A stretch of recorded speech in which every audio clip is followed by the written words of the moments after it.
Road విషయంలో గత 2 సంవత్సరాలుగా ప్రయాణికులు, ఆ రోడ్డు వెంబడి ఉన్నటువంటి వ్యాపారస్తులు పడుతున్నటువంటి ఇబ్బందులను దృష్టిలో పెట్టుకొని ఈ సమస్య వెంటనే పరిష్కారం జరగాలనే ఉద్దేశంతో ఏదైతే కార్యక్రమం మీరు నిర్వహించడం జరిగిందో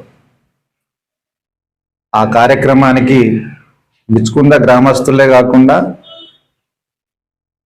ఈ బిచ్కుందకు మార్కెట్ కోసం వ్యాపార రీత్యా అవసరాల కోసం వచ్చేటటువంటి ప్రజలందరూ కూడా మద్దతు తెలపడం జరిగింది. అదేవిధంగా మీరు చేసినటువంటి కార్యక్రమాన్ని వారు అభినందించడం కూడా జరిగింది. అనేక మంది నా దగ్గర కూడా వచ్చి చెప్పడం జరిగింది. దురదృష్టం ఏంటంటే సమస్యను అర్థం చేసుకొని అధికారంలో ఉన్నవారు పాజిటివ్గా స్పందించాలి. ఎస్, ఈ సమస్య ఉంది, ఈ సమస్య పరిష్కారానికి చేయాల్సినటువంటి చర్యలేంది అవన్నీ అధికారులతో మాట్లాడడం, సమన్వయం చేసుకోవడం, మొత్తానికి ప్రజలకు ఇబ్బంది లేకుండా సమస్య పరిష్కారం చేయాలి. ఆ దిశగా చర్యలు ఉండాలి. కానీ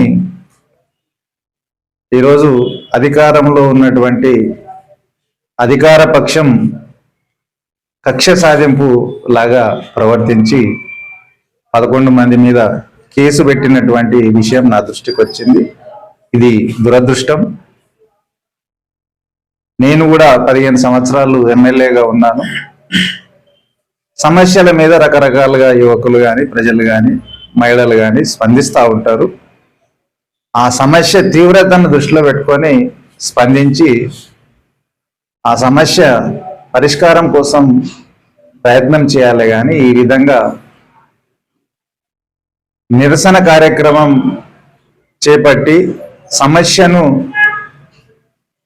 అధికార యంత్రాంగ దృష్టికి, ప్రభుత్వం దృష్టికి తీసుకొచ్చే ప్రయత్నం చేసినటువంటి యువకుల మీద కేసు పెట్టడం దురదృష్టం.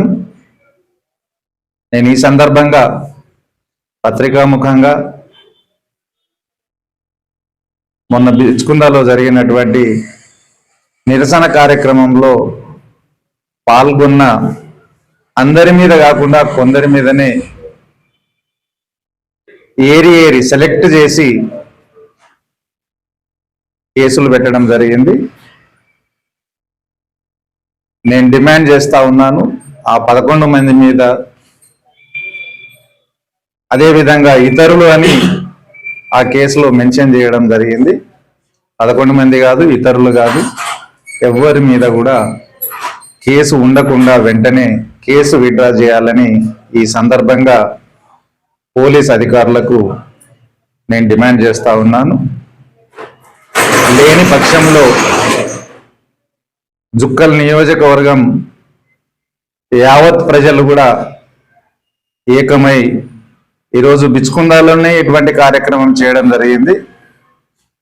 మీరు కేసులు కనుక విత్డ్రా చేసుకోకపోతే యావత్ జుక్కల్ నియోజకవర్గ ప్రజలను ఏకం చేసి ఒత్తిడి తీసుకొచ్చే విధంగా నిరసన కార్యక్రమం చేసే పరిస్థితి రాకుండా మరి పోలీస్ అధికారులు పెట్టినటువంటి యువకుల మీద, 11 మంది మీద పెట్టినటువంటి కేసు విత్డ్రా చేసుకోవాలని ఈ సందర్భంగా నేను డిమాండ్ చేస్తా ఉన్నాను.